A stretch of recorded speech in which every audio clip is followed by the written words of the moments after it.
বিষয় চোখের ছানি পড়া রোগ ও তার প্রতিকার। চোখের ছানি পড়া রোগ বলতে আমরা কি বুঝি? ছানি হচ্ছে চোখের একটি রোগ। সেই রোগটা হচ্ছে চোখের যে লেন্স থাকে, সেই লেন্স যখন ঘোলা হয়ে যায় তখন তাকে আমরা ছানি বলি। যে কোনো বয়সে ছানি হতে পারে। চোখের ছানি পড়া রোগের কারণগুলো কি কি? ছানি কারণ হচ্ছে বিভিন্নভাবে হতে পারে। যেমন প্রধান কারণ হচ্ছে বয়সজনিত কারণ। বৃদ্ধ বয়সে ছানি রোগ হয়ে থাকে। বৃদ্ধ বয়স ছাড়াও যে কোনো বয়সে ছানি হতে পারে। শিশুদের জন্মগতভাবে ছানি হয়, সেটাকে আমরা বলি জন্মগত ছানি। তাছাড়া ছোট বাচ্চাদেরও ছানি হয় যখন ওরা বিভিন্ন রকম ওষুধ ব্যবহার করে থাকে। বিশেষ করে যারা চোখের অ্যালার্জি রোগে ভোগে দীর্ঘদিন যাবৎ, ওদের অ্যালার্জি ভালো হয় না, তখন ডাক্তার অনেক সময় ওদেরকে স্টেরয়েড জাতীয় ওষুধ দিয়ে থাকে। সেই স্টেরয়েড জাতীয় ওষুধ ব্যবহার করার জন্য চোখে ছানি হতে পারে। চোখে যদি কোনো আঘাত লাগে, আঘাতের জন্য ছানি হতে পারে, আমরা ট্রমাটিক ক্যাটারাক্ট বলে থাকি। আর চোখে যদি কোনো প্রবাহ হয়, চোখে ইউভিআইডি জাতীয় রোগ, এই ধরনের রোগে অনেক সময় চোখে ছানি হয়ে থাকে। সুতরাং ছানি প্রাথমিক এবং সেকেন্ডারি দুইটা কজই আছে। চোখের ছানি পড়া রোগের লক্ষণগুলো কি কি? ছানি পড়ার প্রাথমিক লক্ষণ হচ্ছে দৃষ্টিহীনতা। যেহেতু ছানি ছাড়া যে পরিষ্কার লেন্স থাকে, সেই লেন্স দিয়ে আমরা দেখে থাকি। ছানি পড়ে গেলে সেই লেন্স দিয়ে আমরা দেখতে পাই না, সেই জন্য মানুষের দৃষ্টিশক্তি কমে যায়। সেই জন্য দূরে জিনিস দেখতে অসুবিধা হয়, ঘোলাটে মনে হয়। এবং শুধু ঘোলাটে না, অনেক সময় ছানির ভিতরে যখন লাইট প্রবেশ করে তখন সেই লাইট ছড়িয়ে যায় এবং লাইট স্ক্যাটারিং হয় এবং ওরা আলোর দিকে তাকাতে অসুবিধা অনুভব করে। আর বিশেষ করে যাদের একদম ছানি আছে, পোস্টের সাবক্যাপসুলার ক্যাটারাক্ট বলি, লেন্সের পিছনের অংশে হয়, সেই ছানি যখন হয় তখন ওরা ওই রুগীরা গাড়ি চালাতে পারে না, বা রাতের বেলা যখন গাড়ি ড্রাইভ করে বা গাড়িতে ভ্রমণ করে, তো তখন সে দূরে জিনিস দেখতে অসুবিধা। যখন দূর থেকে আলো আসে তখন আলো চোখে ছড়িয়ে ওরা দৃষ্টিহীন হয়ে যায় হঠাৎ করে।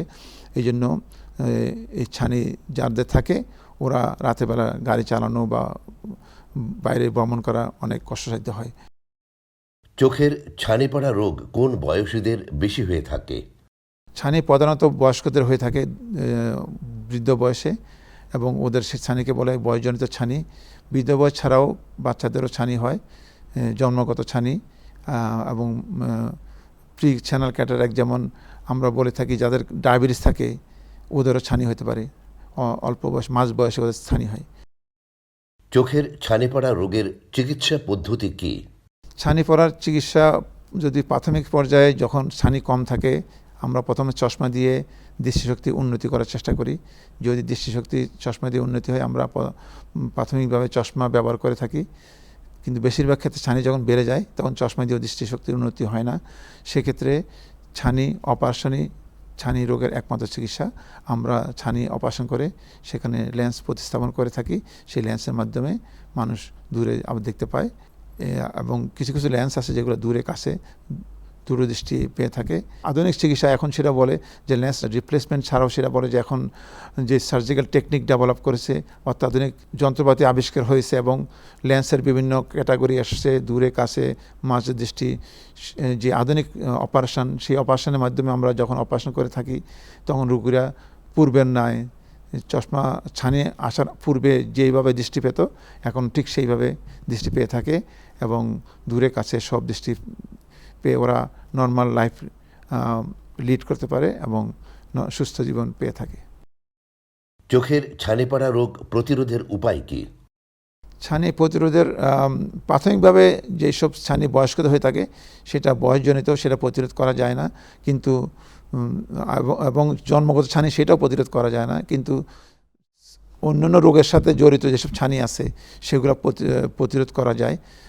যেমন যাদের ডায়াবেটিস আছে, ডায়াবেটিস কন্ট্রোল করে রাখলে ওদের ছানি হওয়ার সম্ভাবনা কমে যায় এবং ছানি হলেও নর্মালদের মতো বয়স্ক বেশি বয়সে হয়, কিন্তু মাঝ বয়সে ছানিটা হয় না এটা।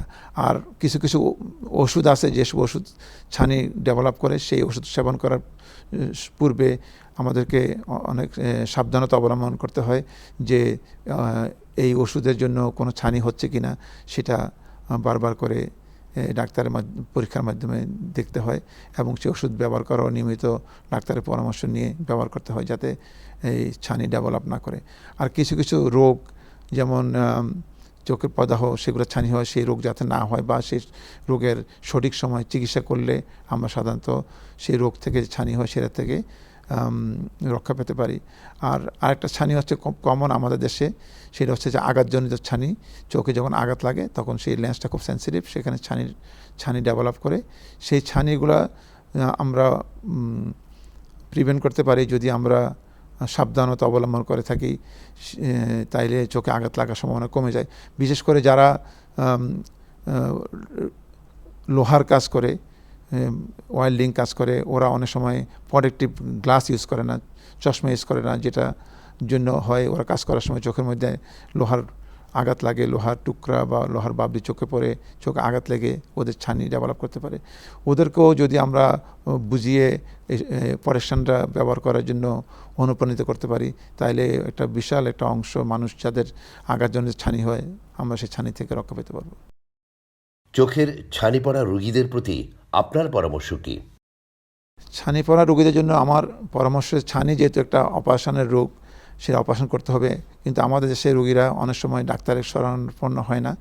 যখন দৃষ্টিশক্তি কমে যায়, বিভিন্ন জনের কাছে যায়, বিভিন্ন জন রুগীদেরকে বিভিন্নভাবে ওষুধ দিয়ে থাকে। অনেক সময় ডাক্তার ছাড়া বিভিন্ন কবিরাজের কাছেও যেয়ে থাকে ছানি রোগের জন্য, পানি পড়া নিয়ে থাকে, কিন্তু এগুলো আসলে কোনোভাবে কোনো কাজ করে না। তো আলটিমেটলি ওদেরকে ডাক্তারের শরণাপন্ন হতে হবে। তো আমি সবাইকে বলবো যে যাদের ছানি রোগী আছে, আপনারা সঠিক ডাক্তারের কাছে, সঠিক হসপিটালে, চক্ষু হাসপাতালে চক্ষু ডাক্তারের সাথে পরামর্শ করবেন, যাতে ছানি রোগটা আপনারা সহজে নির্ণয় করে এবং ভালো এবং সঠিক সময়ে চিকিৎসা নিতে পারেন। আর আমাদের সে একটা জিনিস হয়ে থাকে, বয়স্করা, বিশেষ করে বয়স্ক বাবা মারা ছেলেমেয়েদের কাছে বলে না যে তার চোখে অসুবিধা হচ্ছে। সেক্ষেত্রে দেখা যায় ছেলেমেয়েরাও অনেক সময় বাবা মাকে জিজ্ঞেস করে না যে বাবা মা তুমি কতটুকু দেখো, কম দেখো কিনা, তোমার অসুবিধা হচ্ছে কিনা। সেই ক্ষেত্রে দেখা যায় আমরা অনেক সময় পেয়ে থাকি যে অনেক বয়স্ক বাবা মা অনেক ছানি নিয়ে দৃষ্টিহীন অবস্থায় আমাদের কাছে আসে। অনেক সময় ছানির কমপ্লিকেশন নিয়েও আসে। ছানি অপারেশন না করলে অনেক সময় চোখের চাপ বেড়ে গ্লোকোমা ডেভেলপ করে, চোখে ইনফ্লামেশন হয়ে যায়। এরকম অবস্থা নিয়ে আমাদের কাছে আসে। সেটা অনেকটা আসলে পারিবারিকভাবে যখন আমরা সবার প্রতি অবহেলা করে থাকি, তাইলে এই জিনিসগুলো হয়ে থাকে। সেজন্য আমার পরামর্শ হবে, যেহেতু ছানি একটা রোগ, এটা চিকিৎসা করে সম্পূর্ণ দৃষ্টি পাওয়া যায়, সম্পূর্ণ ভালো হয়ে যায়। সেই জন্য ছানি নিয়ে কারো অবহেলা করা উচিত না এবং কোনো ভয় পাওয়া উচিত না। ছানির চিকিৎসা নিয়ে অবহেলা না করে, ভয় না পেয়ে সঠিক সময়ে সঠিক চিকিৎসা করে আমরা সঠিক দৃষ্টি রক্ষা করতে পারবো।